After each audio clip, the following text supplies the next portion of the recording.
యాక్చువల్గా అసలు నేను ఆర్టిస్ట్ అవ్వాలనుకోలేదు. I want to become a professional dancer. నేను క్లాసికల్ డాన్స్ నేర్చుకున్నాను. నేను కథక్ నేర్చుకున్నాను, Bharatanatyam and Kathak and Kuchipudi 3 dance forms నేర్చుకున్నాను. చిన్నప్పటి నుంచి డాన్సే నాకు అలవాటు. చాలా ప్రొఫెషనల్ డాన్సర్ అవ్వాలి అనేదే నా ఆలోచన అనమాట. ఎవరో ఉంటారు కదా, ఈ అమ్మాయి పళ్ళు బాగున్నాయి, కళ్ళు బాగున్నాయి, యాక్ట్ చేస్తే బాగుంటుందని అలా అలా చెప్పి I just entered in to cinema. ఆ లోపల ఫిల్మ్ ఇన్స్టిట్యూట్లో జాయిన్ అయ్యాను. అక్కడ విలియం గ్రీవ్స్ అని చెప్పేసి అని ఒక అమెరికన్ డైరెక్టరు ఒక వర్క్షాప్ చేశారు. నాజరు నేను క్లాస్మేట్స్.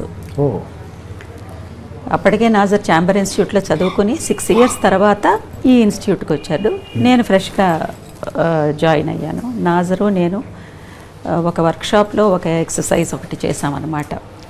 ఒక సీన్ ప్రాక్టికల్ ఒకటి చేసాం.